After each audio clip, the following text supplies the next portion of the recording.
Hello everyone. This video is a bit different from the usual tutorials I publish on my channel.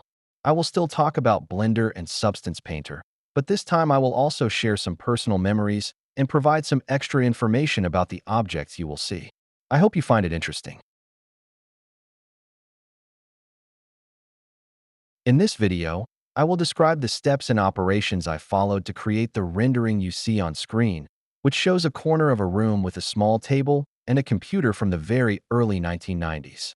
I will talk about the research process, the modeling of the objects, the lighting of the scene, and the compositing used to give the render its final look. The computer in particular was a 386 with a 14-inch monitor. It was the first computer my parents bought for me and my brothers. I do not remember the exact year, but it was certainly before 1993, because this is the only photo I have of that computer, and by then it had already been moved to another room. At first, however, the computer was placed in a corner of the dining room, which I am showing here with a photo taken more recently. I also have a photo of the desk that was used as its support. Among all my family photos, though, there is none showing the computer in its original location, so I recreated it myself in Blender.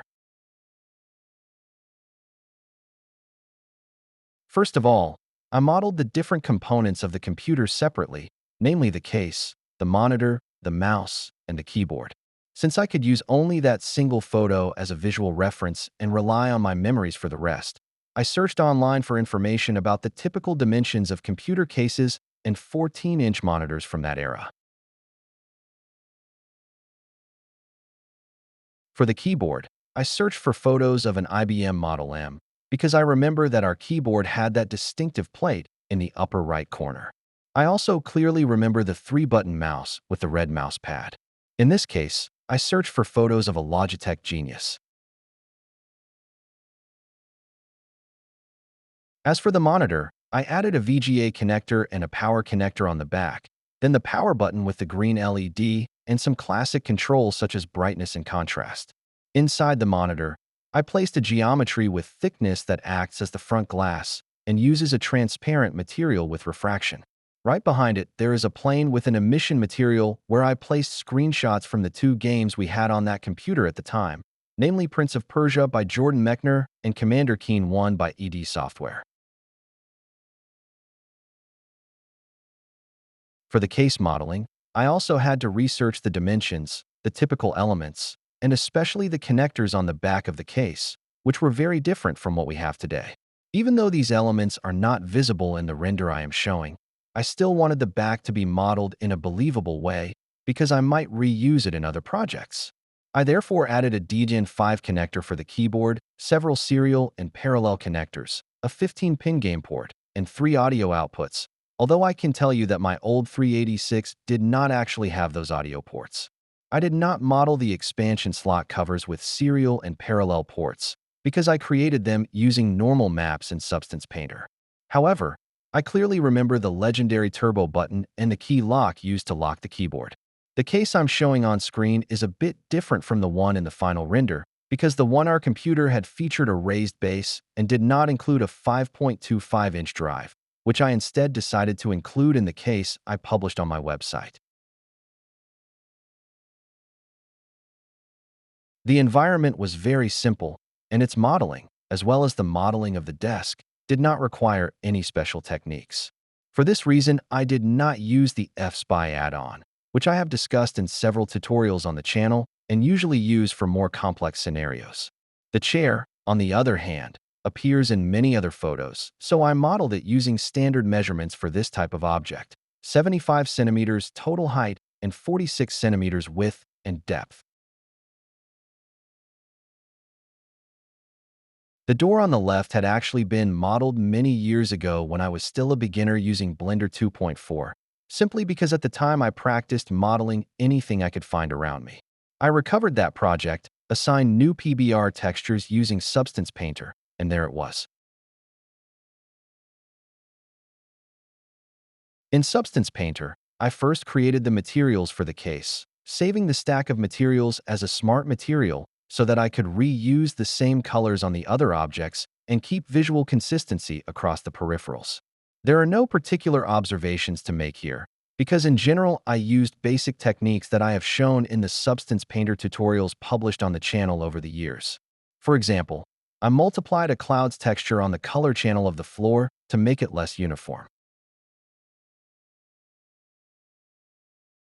For all the materials, I baked the ambient occlusion so I could use that map in a multiply layer across the entire material stack in order to darken some parts of the objects. The ambient occlusion map was a bit too grainy in some areas, so I applied a blur filter to it. To obtain high resolution for the labels and other details, I placed the keyboard keys and the plates on the case and the monitor into separate materials, each with dedicated UV seams and very large UV areas. Assembling the scene was very simple, and I could quickly get a preview of the render by setting a sky material for the background and adding a sunlight source. This result had a strong emotional impact for me, because it reminded me of how the computer looked during the day, for example, before going to school or when I came back home. However, I had a very specific memory of playing Commander Keen 1 in the evening, so I removed the sunlight and set the sky intensity to 0, then added a spotlight with a very wide cone and soft edges to simulate the ceiling lamp in the room, located to the right of the camera.